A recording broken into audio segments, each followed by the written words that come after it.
Seeing that Draupadi had already befriended Malini, a maid said that a princess and a maid's daughter can never be good friends. Draupadi and Malini both were sorry to hear this, but soon after, Draupadi said that they had already befriended because they were unable to understand the difference between a prince and a maid's daughter. This showed the purity of Draupadi. When the Pandavas were getting the information about Drishtadyumna from the injured sages, they found Ashwatthama and his army coming in search of them. He was sent by Guru Dronacharya because even after seeing the burnt weapons of the Pandavas, Guru Dronacharya still doubted whether Pandavas were dead or they were still alive. The Pandavas, Kunti, and the sages hid themselves, and Ashwatthama could not find them. The sages informed the Pandavas that King Drupad's son, Drishtadyumna, was born to kill Dronacharya and the Pandavas.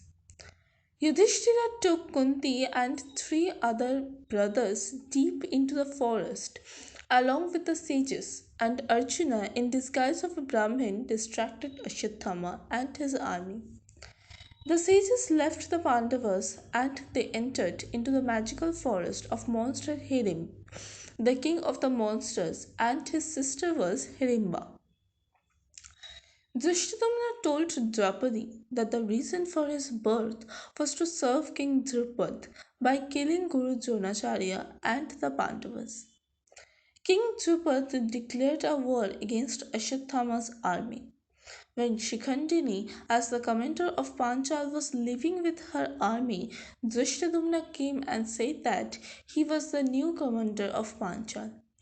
Shikhandini was extremely sorry to hear King Drupad's decision of making Drishtadyumna the commander, because she had been the commander of Panchal all these years.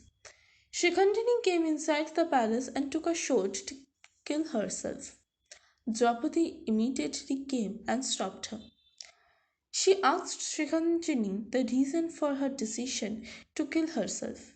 Shikhandini explained everything to her.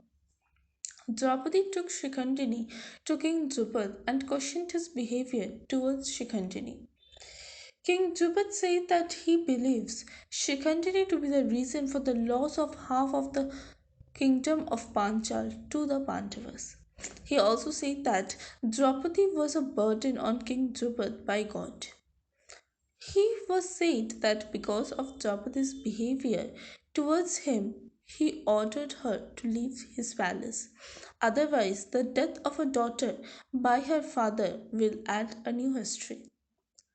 Draupadi left the palace according to the order of King Drupad. She was remembering the words of her father. She came and stopped in front of a river, some distance from the palace.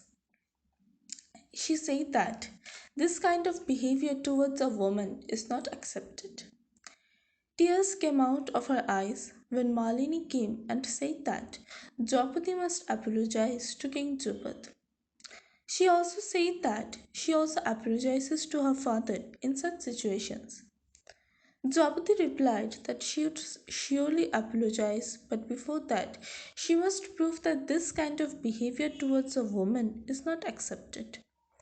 Malini asked Draupadi how she would prove her words because she was alone and there was no one to help her.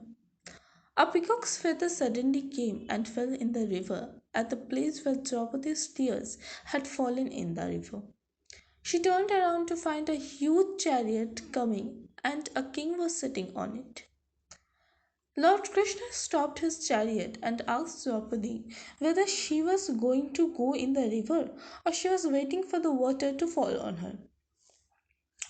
Apologizing for his question, Lord Krishna said that Draupadi appears to be a princess from her clothes and jewelry.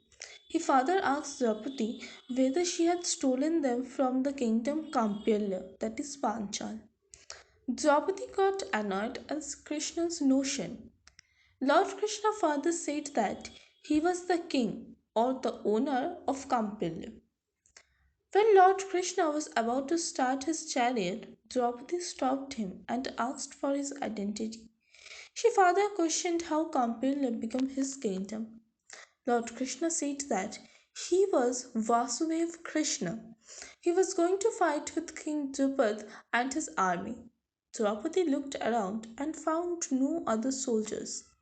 She questioned whether Lord Krishna was going to fight alone. He laughed and replied that no one can fight alone. There must be someone else to fight against him. He further said that he wanted to see who could stop his magical mess. Saying this, he went off for Panchal. In the meantime, there was a fight going on between King Drupad and the army of Ashwatthama. Drishtadyumna was also making preparations to kill Guru Dronacharya.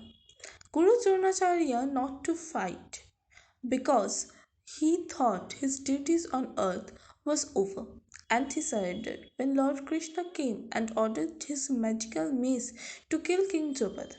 King Drupad fell down.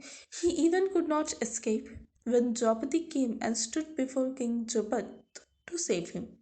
She said that to kill King Drupad, Lord Krishna must at first kill her.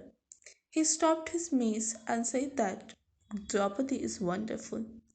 The war came to an end. Draupadi left the palace and went to the river bank and decided to die jumping into it.